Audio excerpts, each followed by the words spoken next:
You're listening to the Talking Headways Podcast Network. This is Talking Headways, a weekly podcast about sustainable transportation and urban design. I'm Jeff Wood. This week we're joined by Jonathan Stalls, author of a new book, Walk, Slow Down, Wake Up, and Connect at 1 to 3 miles per hour. We talk about his work on social media with Pedestrian Dignity and his walk across the United States in 2010. Stay with us. Today's podcast is brought to you by our super generous Patreon supporters. Thanks so much for supporting the show. We really appreciate it. To join this merry band of zoning nerds and infrastructure wizards, go to patreon.com/theoverheadwire. $2 a month gets you a handwritten note and some stickers. $10 a month gets you one of our transportation scarves. I've just put in an order for more scarves, so soon you can choose between bus-only or bike-only scarves. Reserve one now by going to patreon.com/theoverheadwire. Fresh Kermit and fresh Elmo. Also, I'm hoping to have some pre-order forms up on the site soon for the scarves, so stay tuned. Also, because we do a lot of episodes covering a lot of books, we've partnered with bookshop.org as an affiliate. This means that if you buy a book through the Overhead Wire shop on Bookshop, a small amount of that purchase goes to us. Now, we love when you order from your local bookstores, but if you want to support the authors we have on the show and help keep us interviewing them, that would be tremendous. All the books we've ever discussed on the show with the authors are now in the shop. That's bookshop.org/shop/theoverheadwire. That's bookshop.org/shop/theoverheadwire. And finally, check out the Overhead Wire Daily Newsletter, established in 2006. We were doing it way before anyone else thought it was cool.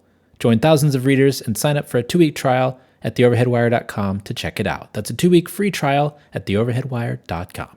Well, Jonathan Stalls, welcome to the Talking Headways podcast. Thank you. I'm eager to be here.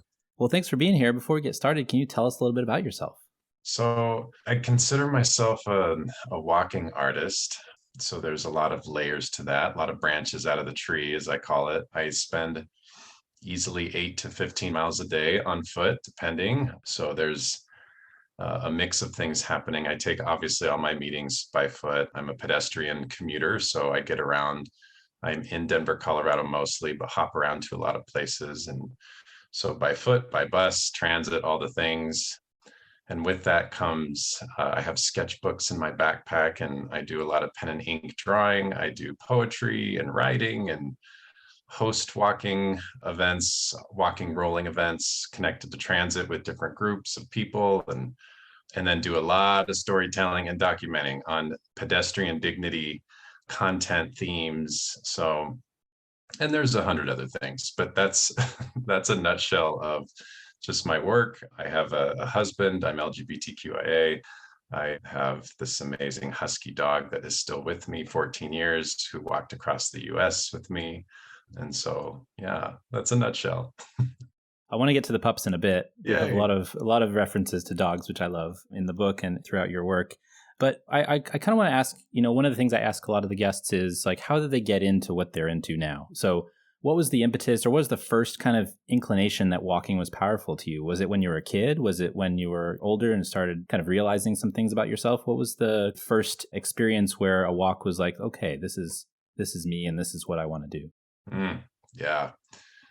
So it really started for me. I mean, I was always drawn to be outside. I always felt more at home outside, but I never really had a lot of outdoor hiking, backpacking, camping experiences as a kid. Sports inside of gyms, mostly when I think about recreation, but I spent a lot of time like in creeks and just playing with mud and all kinds of things and trees. And we had a little creek in the house I lived at for many years as a young kid. So I think outside was always drawing me out, but specific to walking, it was never really a thing until in 2010, I did a walk across the US. This was a 242-day, 8.5-month journey. And really it was very much a personal healing journey. That's how I would describe it now. I don't know that I would have put those words to it then, but I needed to get out and recalibrate, rearrange, I needed to hit restart on a lot of things. And so there was a lot stacking up to that.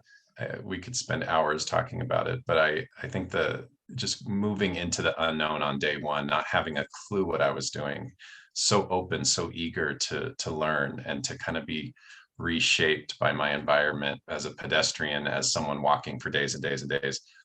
and already being an artist, so eager to feel things and create from things. And so that combination was a storm of learning and passion and really hard things, so it just that walk was really what kicked it off. It really, really embedded my relationship to moving the way I was made to 1 to 3 miles an hour.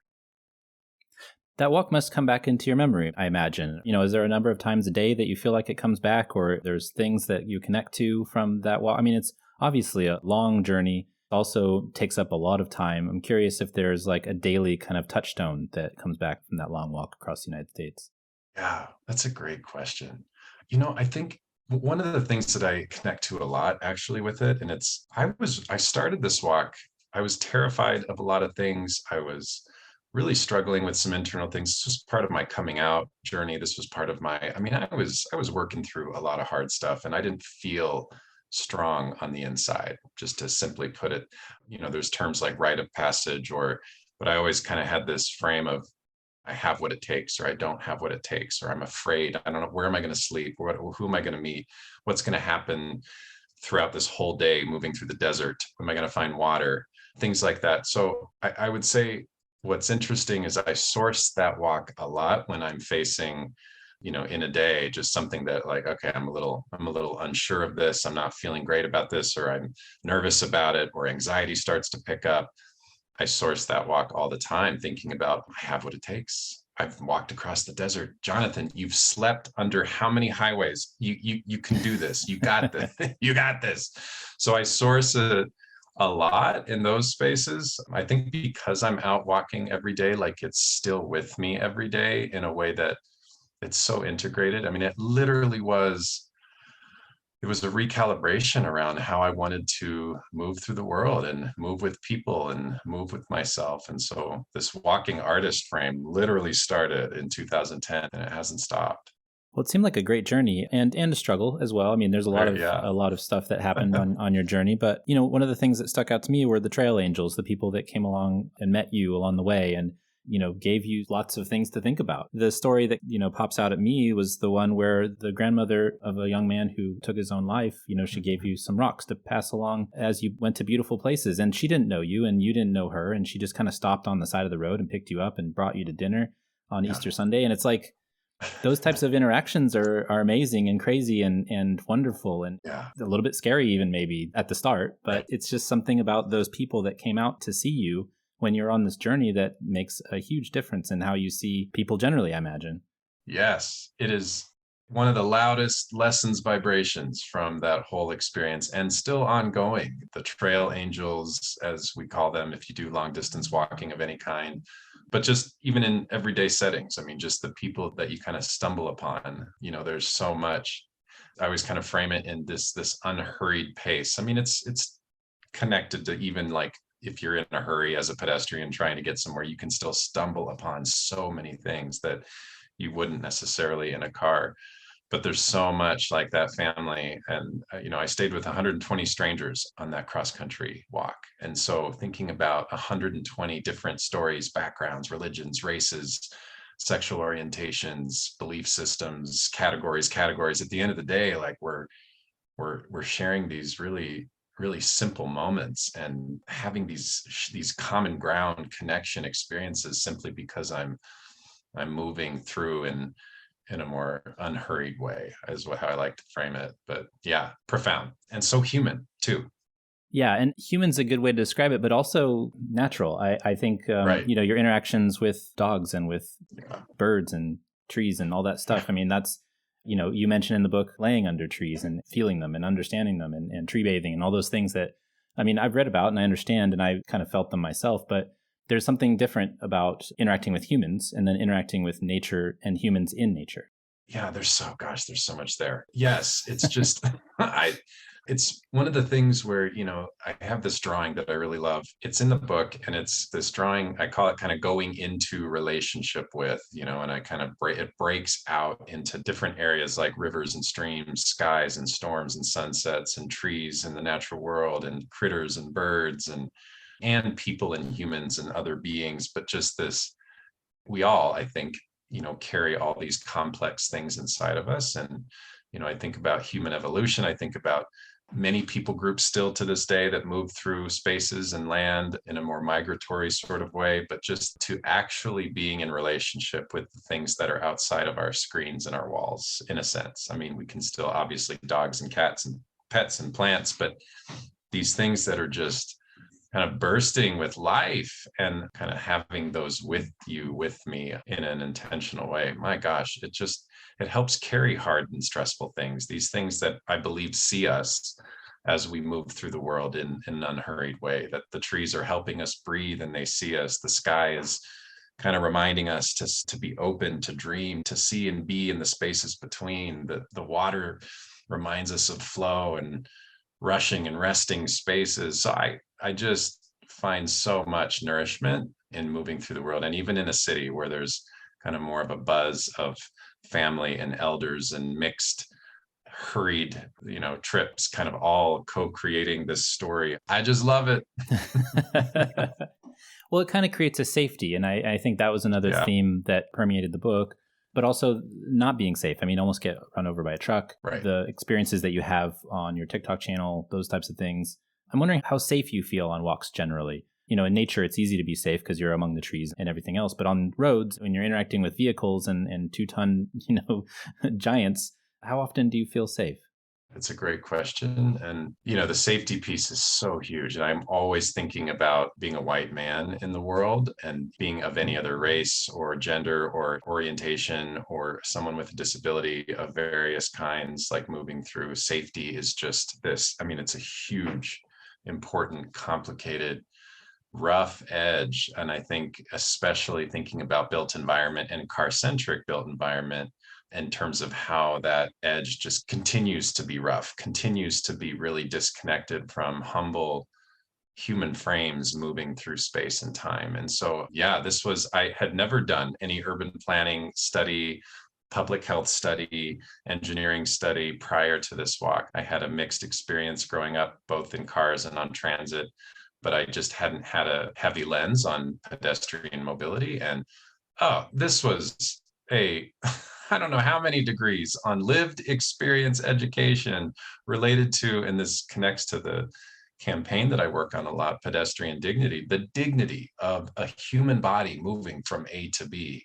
The safety elements were often daily, hard, complicated, outrageous in so many ways. I mean, literally outrageous, Jeff. It was like just going into one town, city, suburb after the other, just hit cut and paste on how outrageous the environments are against a pedestrian, unless you're hanging out just on a main street. But even those main streets can be really rough.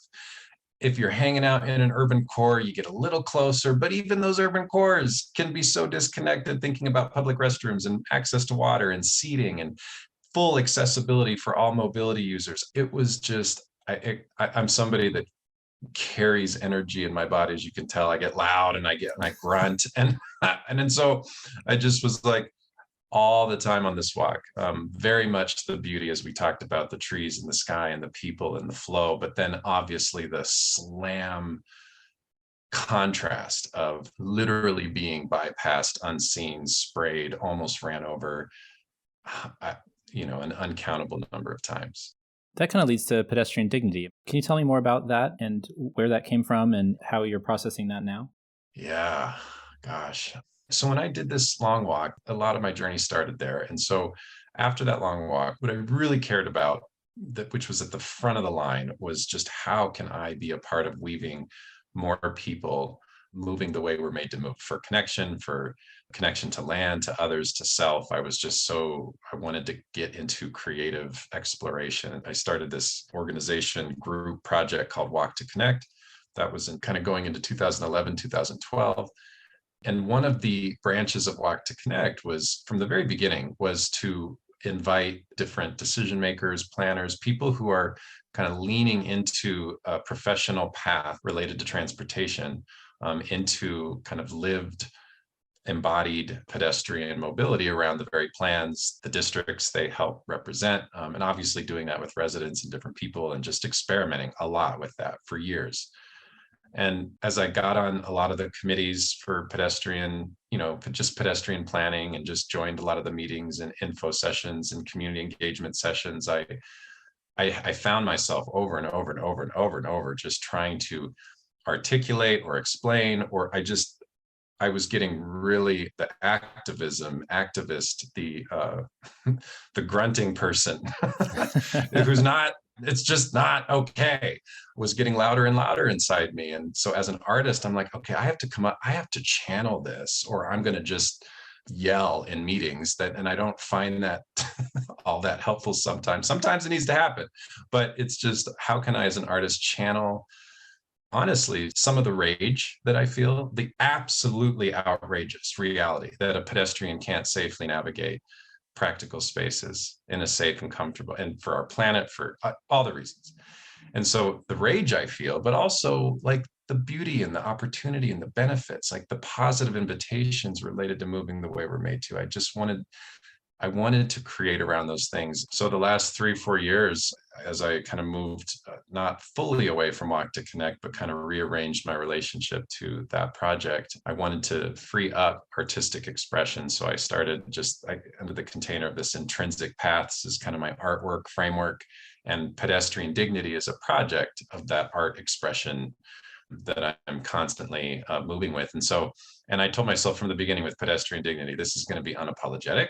This is going to be just obnoxious if it needs to be. This is going to be loud and angry if it needs to be. This is going to be celebratory and liberative if it needs to be. This is going to be dancing in the streets. This is going to be cussing at sidewalks. This is going to be like, just feel what it's like, but very much having this campaign center the lived experience. I know because I walk it. I know because I move on a wheelchair through it. I know because I sit or I lean against a telephone pole at a bus stop with no bench or no shelter and feel it when it's raining while holding groceries. Like that vibrational lived perspective that I just believe in so much as a teacher, as something that can move us into action in a different way and in an intentional way. I think people really appreciate that kind of focused rage. And, sometimes I recoil at it to a certain extent just because of my Jedi teachings, I guess, from listening to Yoda talk about the path to the dark side. That's amazing. But it's there and it's real and you have to deal with it in some form or fashion. So being artistic about it and focusing it, I think, is really powerful. And there was an article this last week that, Doug Gordon wrote in Jalopnik about, banned cars, the idea of banned cars and the idea of war on cars. And I thought that it was very nuanced and very good, but it's hard sometimes in short bursts to get nuance out. And so I think that's a very powerful thing that you're doing. You're going through one kind of intersection at a time and one rage at a time, explaining to people who might not usually be involved in transportation planning to understand what it means for the experts, who are those people who are walking and rolling through this life, right. What they actually see and hear and feel on a daily basis. And that rage and frustration is palpable and it's real. It's so real, and constantly experimenting with the kind of calling out and calling in, that we're all a part of it. It's not just the city council member. It's not just the urban planner. It's all of us socially, culturally, behaviorally. And I always am like, I think the thing that just adds fuel to the flame is the class relationship to it, the race relationship. So really being intentional that this isn't just, oh, everybody like loves and chose cars. Like there's a lot baked in. And when we ride transit and we see and witness and move with people outside of these defaults, if car driving is an option and is your default, the layered inequity and injustice around it is loud. It's so harmful. And, and I think the tension of the trees and the sky and the streams, it feels so good. It feels so healthy, the benefits. So the tension of this really important thing that our bodies and our brains and our hearts and our social systems are made to be doing for all these reasons, and yet have been literally blocked by class, race, the consumption connected to the automobile in such a short amount of time. And now we add more isolation, more screens. And then, I mean, to me, it's so connected to not providing kind of this more natural space to help us break up our political divides, our social complexities, our engaging with difference, people who are different than we are. Like we don't we don't have enough of these spaces to help break it up. And we're only adding more isolation. So I think about that from a political social framework. I think about obviously the environmental stewardship and resources and climate and heat. I mean, it touches so many things. So the rage is there. It's loud. It's fiery. I trust it. I know it needs to be. But what's tricky about rage is I think rage and anger, in some ways it destroys. And so it will, like certain days when I'm out really, really fired up about a bus stop or a crossing or an intersection, and I'm really moving through some of the frustration, maybe a car or a bus just blasts by me, sprays me with water in the middle of a video, and so the rage just stacks on rage, and I'm literally devastated. Like I literally shaking after a day of documenting sometimes, because it's so oppressive and heavy and unhealthy. And the grief that I feel for the elders and the children and the families who are out here also, and thinking and really feeling the class and race pieces that don't get brought up enough, and how certain neighborhoods and improvements are invested in related to what you see gets changes in the more heavy touristy places, but what is still yet to be seen as safe and accessible on these arterial roads that are around most of our cities and towns. It's a complicated arrangement to honor the rage, but to not let it destroy you as someone who's trying to tap into it. And I'm figuring that out. I don't have answers fully, but it is a process. I remember some of the first rage I felt. I ran track and cross country in high school and college, and was running upwards of 90 miles a week sometimes. And one of the reasons why I feel like I connected with your book is because walking and running are not quite the same in terms of a movement, but the exploration of it is somewhat similar. I even lived in Boulder for a summer and really enjoy, Denver, the region, and as a place for walking and hiking and all those things. Walker Ranch Loop up in outside of Boulder is one of my favorite places in the whole world. But where the rage came out, it was that, we'd be running and there was this person who would drive in front of us, and one of my teammates would just slam on the hood because, they'd almost hit us. And then they'd call our coach and we'd get in trouble. And we're like, well, why are we in trouble? They're the one that almost hit us, right? So there's a lot of, it's been happening. This is in 2000, 1999. Yeah. It's been happening for, even longer and way longer than that. But I feel like those periods where you feel that rage are real, and it can be hard to focus. It can be hard to focus it sometimes, but yes. It is sometimes, like I said, a path to the dark side. And you referenced that as well for the anger. But it's there, and it needs to be something of focus. This is a strange question that comes from my running background. How many shoes did you go through on your trip across the country? Yeah, it was eight pairs fully destroyed. It was one a month. That was just, the bottoms were practically gone.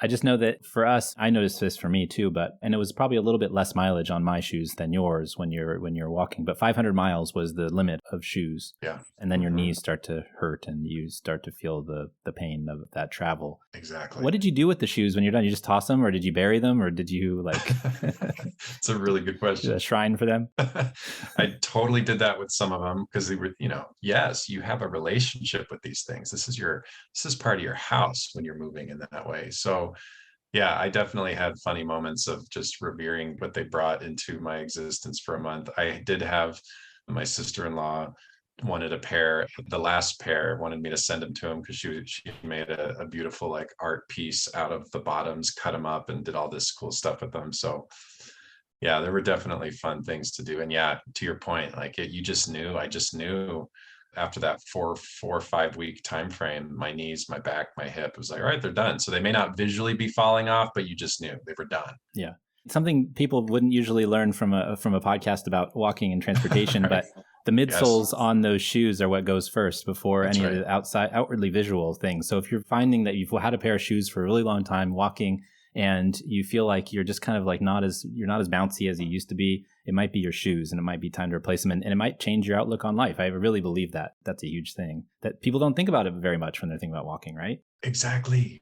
Oh God, that's a whole nother track. It's just the things you learn as you move through, even just as a pedestrian, if you already move through the world this way, or if you're, wanting to replace your trips or your behaviors, it's the whole world of how you move, whether it's from your socks to your shoes to blister care, foot care, breathing, sock swaps, finding cold, like if you're just like in between some commuting and you see a river there or a creek, like, and you're in some pain. I mean, I'm dipping my feet all the time, even in the city, to get that relief. And, blister care is a huge thing, depending on how many miles you put in and the kinds of shoes that you have. If you have work boots, like how do you have a pair that you can swap into that's in a backpack or in a locker? I mean, there's so many layers to, I even think about the whole other tangent is the 5-finger, the Vibram, the shoes that that are really really low to the ground, close to the ground, and just all the learning there related to strengthening your tendons and thousands of tendons and ligaments that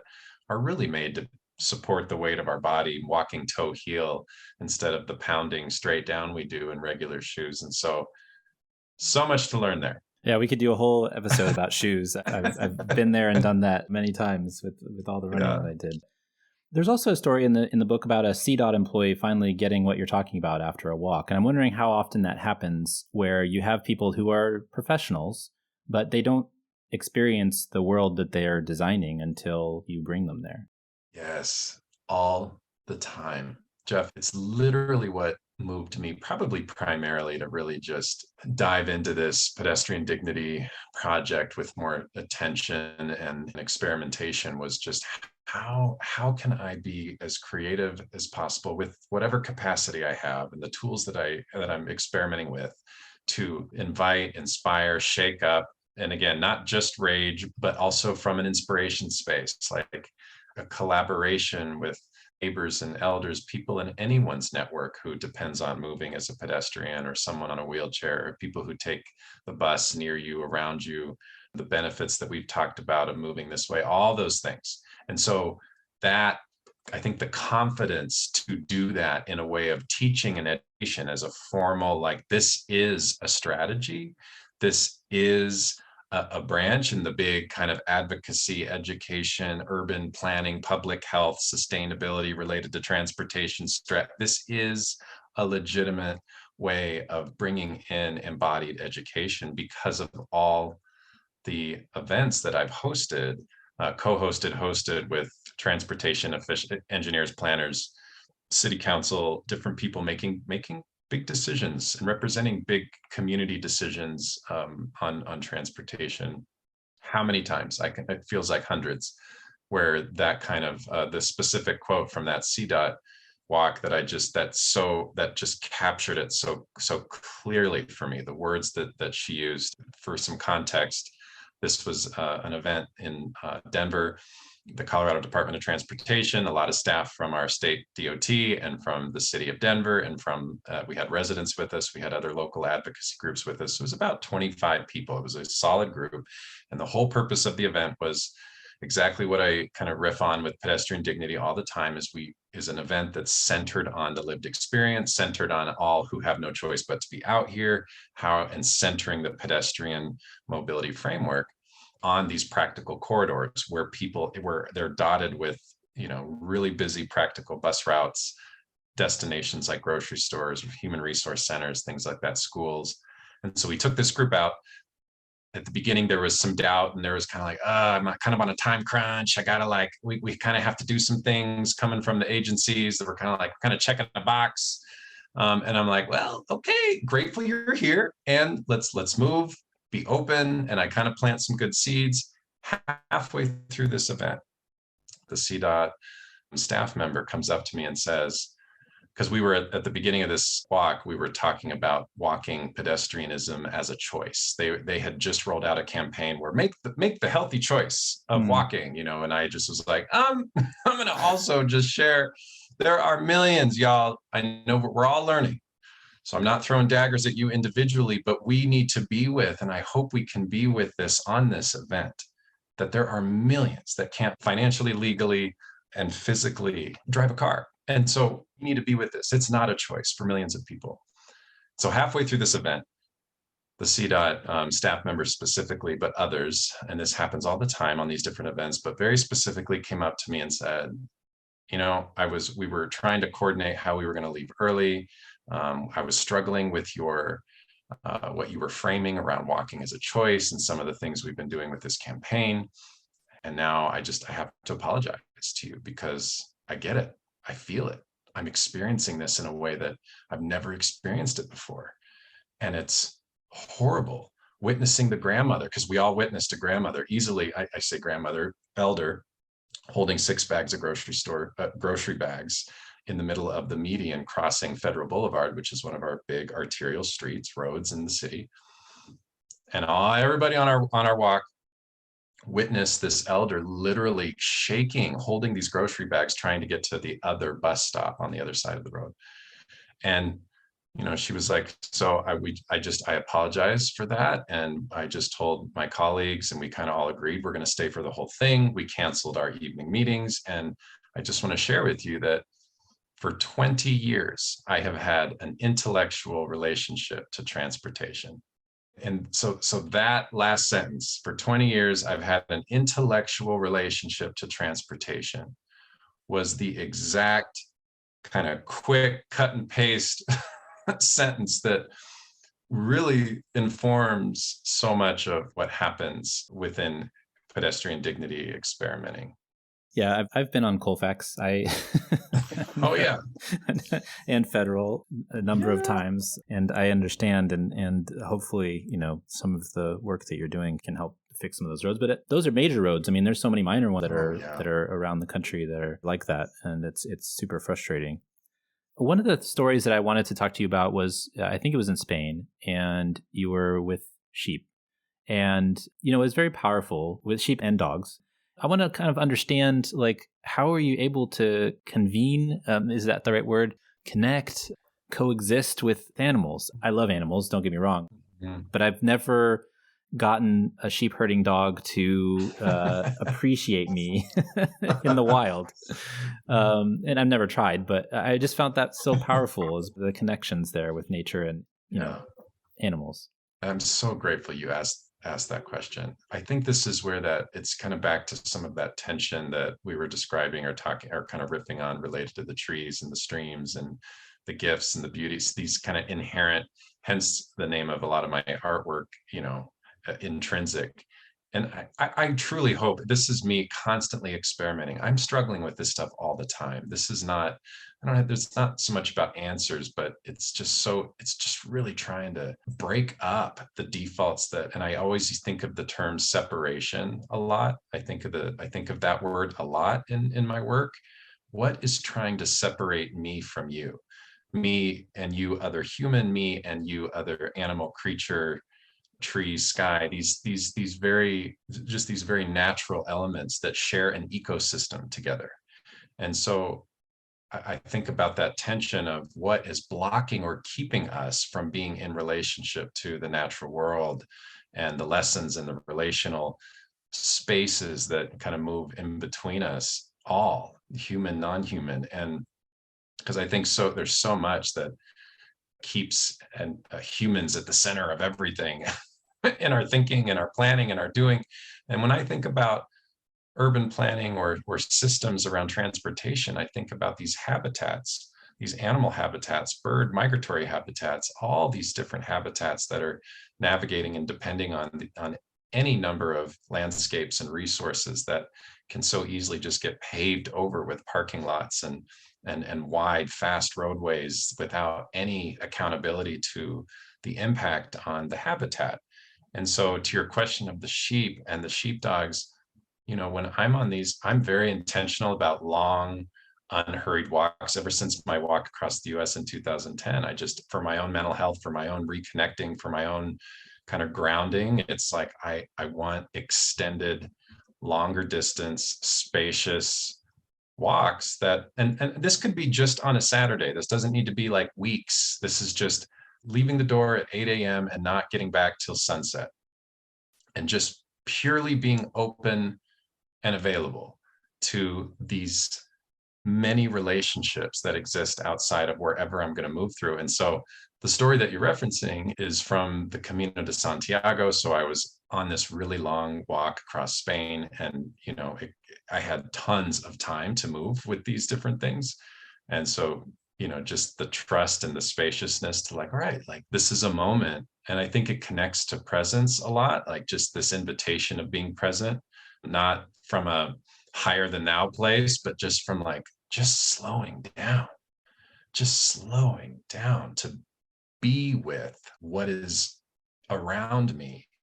And I think that presence invitation is a huge one in this time, because we are bombarded at every turn with anything that's trying to get our attention and have our attention and hold our attention. And I think to really be present. So really, honestly, I think it was a moment of being really present to this sheepdog and for those, there's this story, there's this amazing group of sheep that are moving through the valley underneath this incredible bridge in Puerto Marin, Spain. I happened to be down there drawing. I did a lot of drawing after I finished a day's walk. Hundreds of sheep came through, and they were not being guided by human shepherds. They were being guided by Great Pyrenees, these huge sheepdogs. And these dogs at the beginning I thought I could kind of go down and walk with the sheep. I wanted to be one with the sheep. And the sheepdogs were like, yeah, no. They're like, no, you can't just do that. I know you're sitting on a wall, like this old ruin wall that was in the valley right next to the river. And you're drawing and you're super like, whatever. We don't care about that. You're a threat to our sheep, and we're going to let you know. And they were intense about it. And one in particular, sheepdog, kind of came right up to my face. And I just think about the layers of how I could have reacted, responded. I could have left that, but to stay present and just like, I kind of use the words in the story related to kind of checking on my intentions. Like, what are my intentions here? Are they meaningful? Are they healthy? And so I think about that same question, no matter where we are, as we move out into our spaces, just if we get moments where we can just pause and be present and have a connection like that, what can that do for our mental health, for our communal health, for our care of animals and habitats and kind of the ecosystems, just to get another path to be a more creative, connected advocate for slowing down and honoring how we're made to move through the world. There's a lot there. Yes, there is, and I hope people go and read the story in the book, because it's very moving. And not that you didn't do it justice, but there's an intentionality about it in the book that I think is really, really great. There's a story in CNN yesterday on their website about wildlife corridors, and especially insect corridors in England. And basically they'd said that 85% of the wildflower patches that were existing are now gone. They're paved over. They've disappeared, and so they're trying to be intentional about bringing some of those back, so they have corridors for bees and pollinators, right? Important to the cycle of life and things like that. And so I think those are important things to think about too. The wildlife corridors, the places that we've said are not useful to us, which actually are useful. It's funny, there's a story that we always told when I lived in Houston. I lived in a place called Kingwood, and basically the whole framing of the place was the livable forest. And you had to leave a certain amount of trees on your property. Those were the rules. And if you did more, you'd get fined.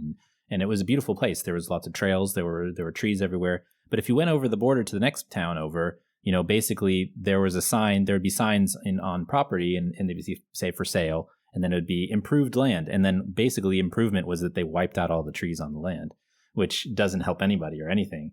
And so that stays with me when I think about these environmental issues, especially as it pertains to paving and suburban sprawl and those types of things. What is your improvement? Is it really an improvement? And I think that your discussion lit that memory in me. But I think it's really important to think about those things.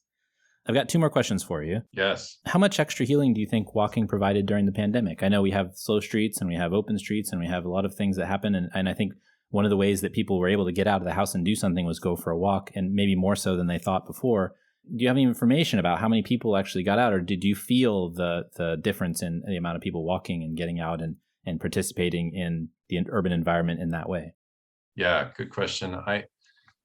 There's a lot of ways I could take that. So what I noticed, there were 2 things happening, I think, as the kind of the primary, just observing that time as someone who's always kind of out moving that way. And I think to what you were framing, I definitely don't have like numbers or anything like that, but just in terms of energetic people literally connecting with me in new ways. I was getting all kinds of messages around like, oh, I finally kind of connect to what you've been ranting about for so long.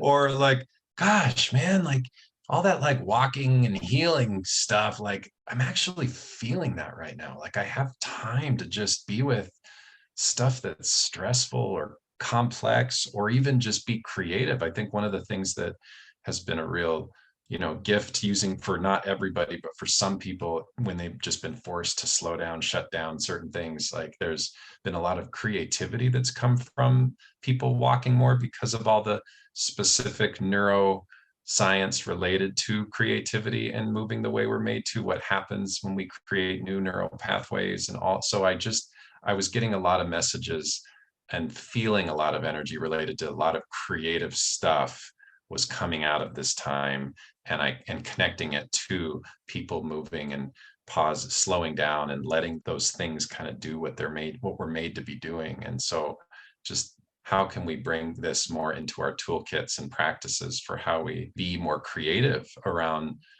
how we connect with each other, how we do our work, how we think about complex political social systems, like as we think about what was happening with and still is happening in this pandemic complexity, like people out moving to move.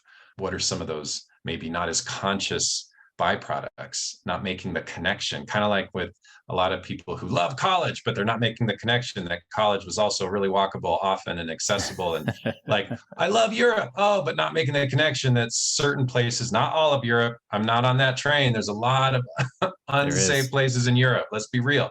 But people come back and they were walking 8, 10, 12 miles a day, like not making the connection that like moving the way you're made to improves your health, especially when you're safe, feeling safe and comfortable and all those things. The only other thing I'll add is the other thing that was very real with the pandemic, and still with a lot of the things, is just some of the disconnect related to transit and services, and thinking about, again, that centering, just even the acknowledgement within our systems of transportation that there are millions who don't drive a car.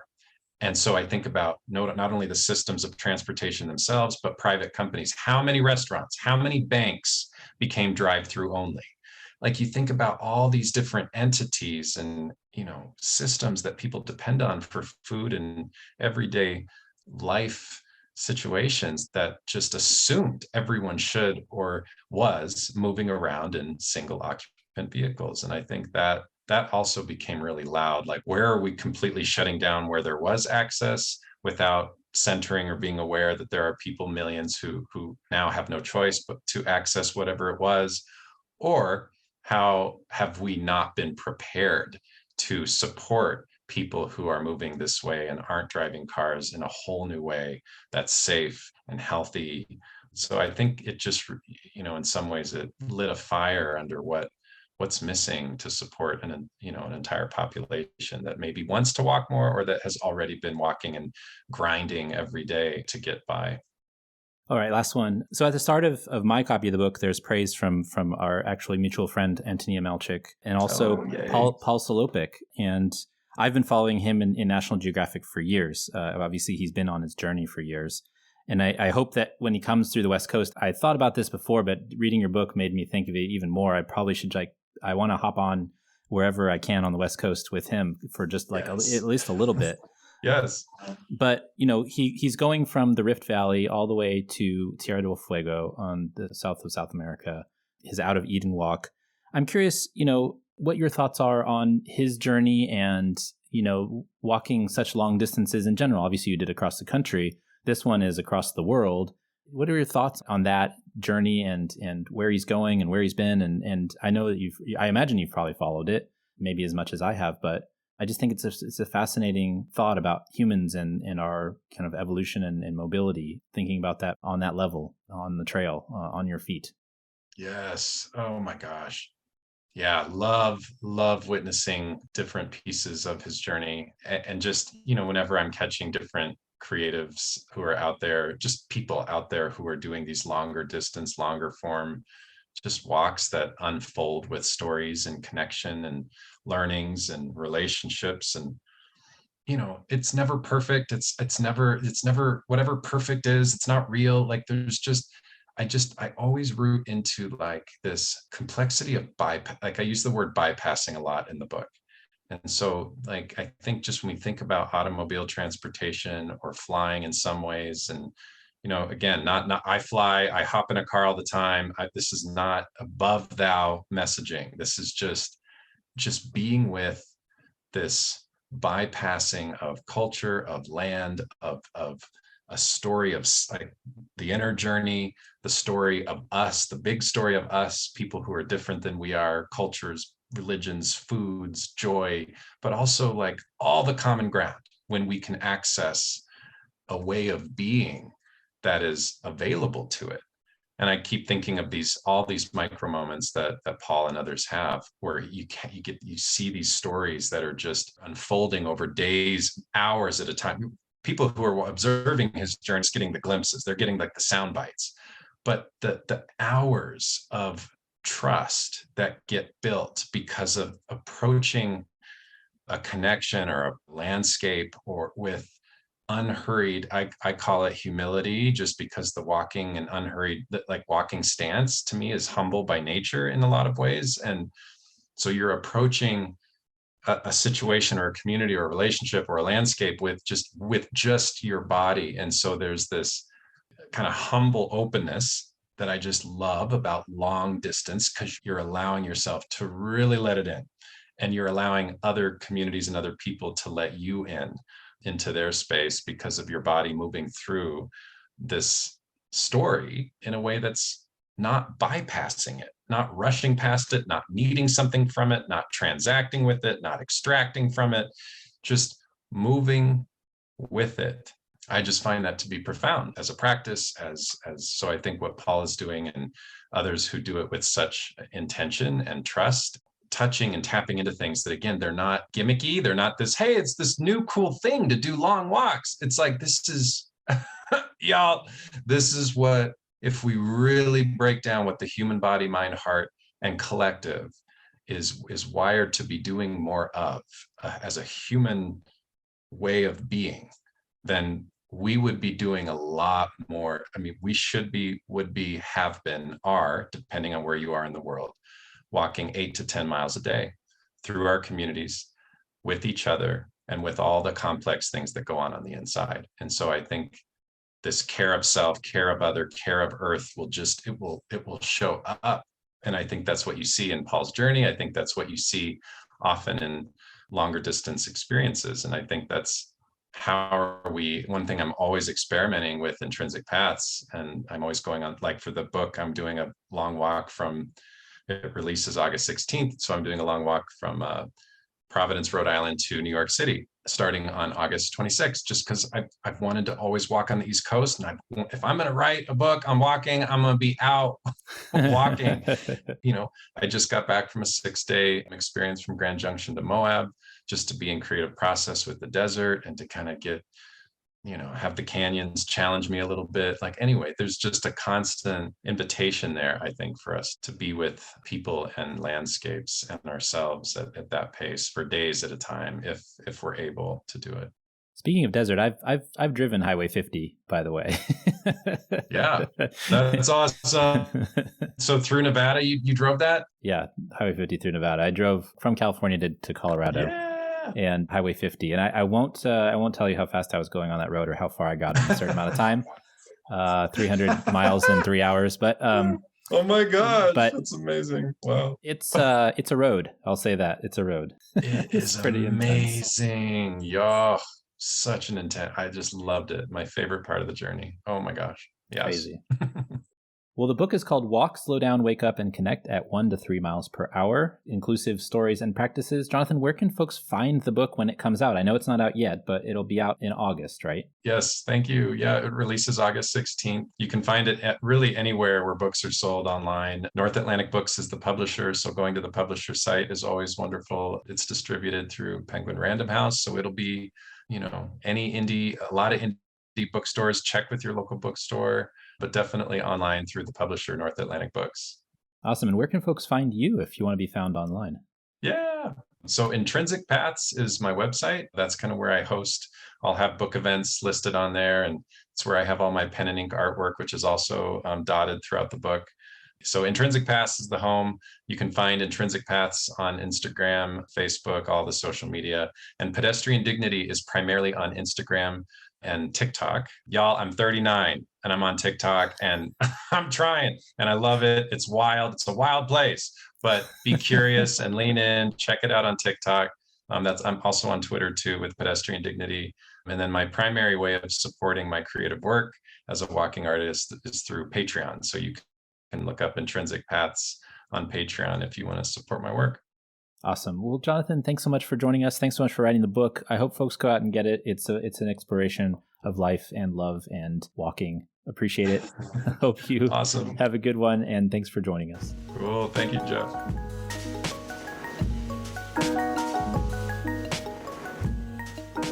And thanks for joining us. The Talking Kidways podcast is a project of The Overhead Wire and posted first at Streetsblog USA.